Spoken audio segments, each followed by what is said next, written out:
매일 성경 묵상을 돕는 해설 가이드입니다. 안녕하세요. 묵상 코치입니다. 함께 읽고 나눌 말씀은 욥기 22장 1절에서 30절까지 말씀입니다. 욥과 친구들의 셋째 논쟁이 시작됩니다. 이전과 달리 소발은 등장하지 않습니다. 엘리바스는 욥이 짓지도 않는 죄까지 축축하여 신랄하게 욥을 정죄합니다.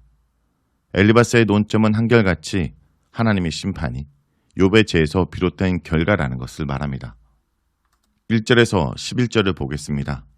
1절에서 11절은 욥에 대한 엘리바스의 불만입니다.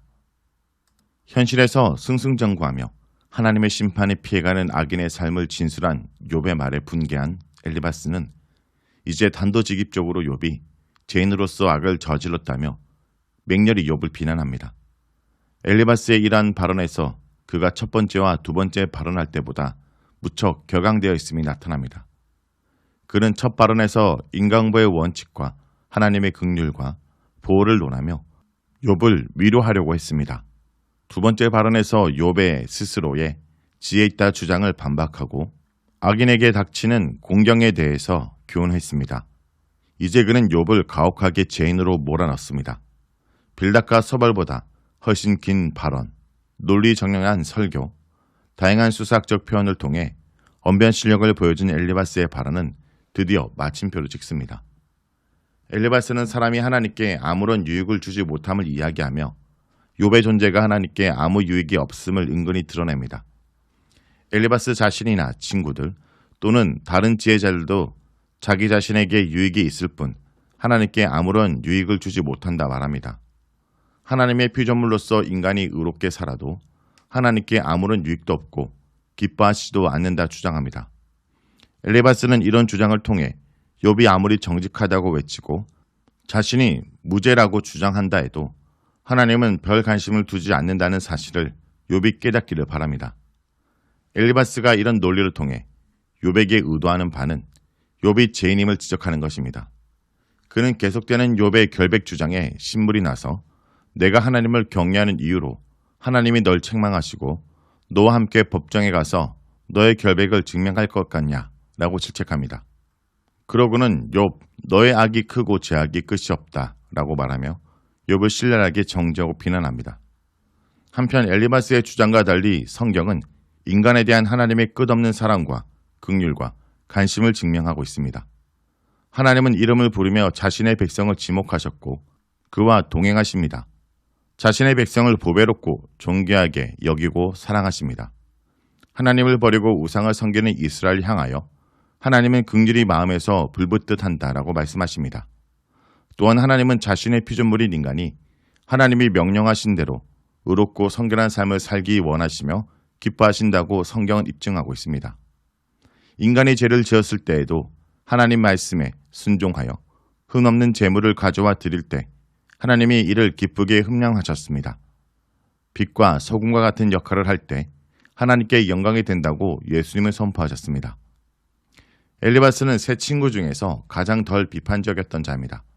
그의 첫 발언에서 엘리바스는 이웃에 대한 선행을 언급하며 욥을 위로하려고도 했습니다.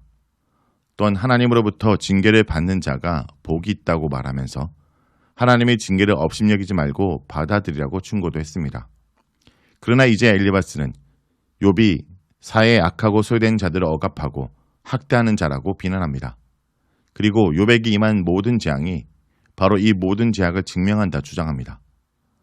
엘리바스는 자신이 추정하기에 욥이 지은 죄의 목록을 크게 두 가지, 즉 이웃에 대한 죄와 하나님에 대한 죄로 나누어 나열합니다. 6절에서 20절에 이르도록 엘리바스가 추측하여 욥의 죄를 지적한 것은 올바르지 않으나 하나님이 인간의 죄를 하나님과의 관계와 이웃과의 관계에서 따져 물으신다는 점은 분명합니다. 그가 지적한 두 가지의 기준은 하나님 사랑, 이웃 사랑으로 요약할 수 있습니다. 먼저 엘리바스는 욥이 이웃에 대해 선행을 베풀지 않은 죄를 지적합니다. 욥이 사회에서 소외되고 궁핍한 자들을 돕기는커녕 부당하게 그들에게 담보를 강요하며 음식이나 물이나 의복이 필요한 자의 요청을 거절하고 그들을 학대했다고 주장합니다. 이런 결과로 욥 자신은 건세자로서 땅을 얻고 부를 누렸다고 욥을 비꼽니다. 그러나 엘리바스의 주장은 근거도 없는 억측일 뿐 사실과는 거리가 멀었습니다.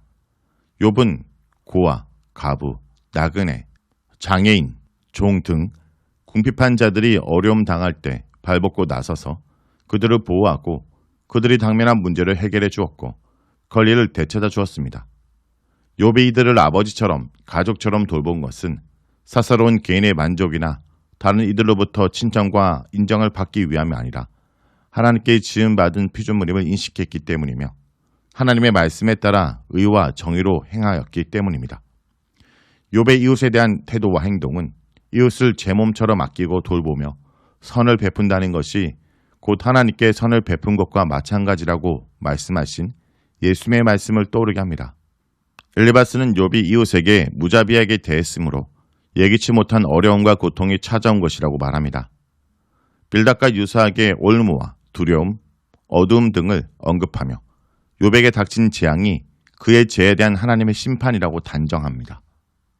12절에서 20절을 보겠습니다. 12절에서 20절은 인간사에 개입하시는 하나님에 대한 내용입니다. 6절에서 11절까지 이웃에 대한 악행을 욥의 죄로 지목한 엘리바스는 이제 하나님에 대한 욥의 불경건한 사상과 태도를 또 다른 죄로 지목합니다. 엘리바스는 하나님이 높은 하늘에 계시는 고귀한 분이며 하나님이 보기에 아주 높이 떠있는 별이라도 전지전능한 하나님 앞에서는 비교도 되지 않는다고 선언합니다. 엘리바스가 하나님의 절대성과 주권을 진술한 이유는 욥이 하나님이 멀리 높은 하늘 위에 계시며 그 아래는 구름과 흑암이 드리워져 있으므로 자신의 행악을 모르실 것이라고 생각한다며 욥을 정죄하기 위함입니다. 그러나 욥은 하나님이 자신은 1분 1초도 쉬지 않고 감시하시고 꿈과 이상으로 자신을 두렵게 하시며 자신에게서 죄악을 찾아 벌하려고 하신다고 누차 말하며 하나님의 감찰을 확신하고 있습니다.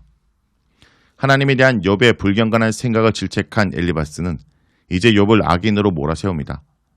엘리바스는 욥에게 악인들이 가던 길을 너도 고집할 땐가? 라며 악인들과 그들의 터는 이미 사라졌다고 설명합니다.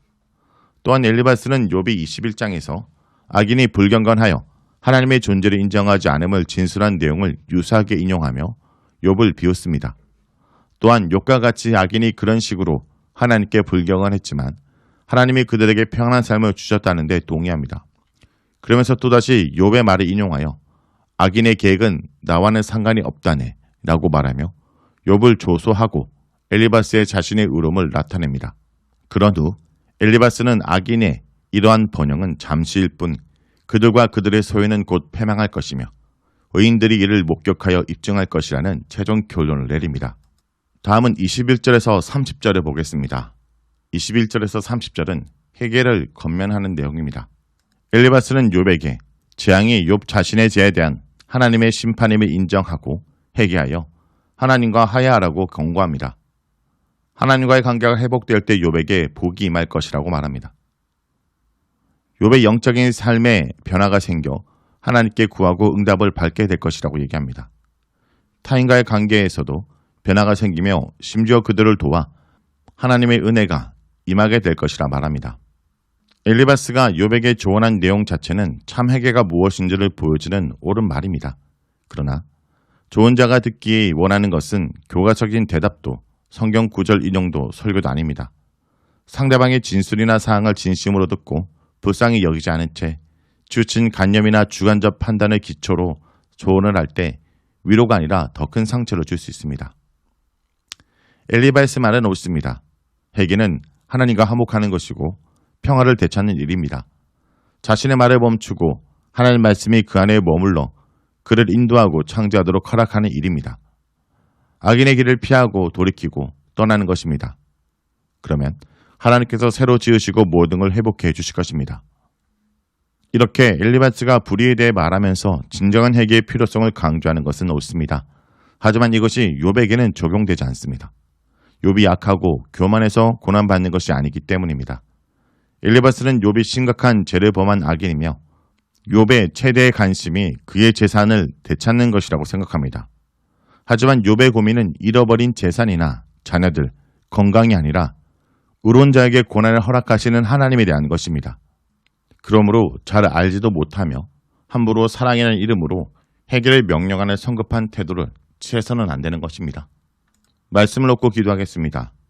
주님, 형제에게 일어난 일의 겉모습만 보고 추측하여 정죄하는 죄를 범하지 않게 하여 주시옵소서. 주님, 많은 순간 우리에게 일하는 일이 어디로부터 비롯되며 무엇 때문에 일어난지 우리는 잘 알지 못합니다. 우리가 가진 기준과 잣대로 쉽게 추측하고 판단하지 않게 하여 주시옵소서. 오히려 주님 앞에 겸손히 엎드리며 그 일을 묻고 그 형제의 아픔을 공감하며 그의 편에 서서 무엇을 도와줄 수 있고 어떤 방향으로 인도해야 될지 주님께서 지혜를 허락하여 주시옵소서. 예수님의 이름으로 기도합니다. 아멘.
소서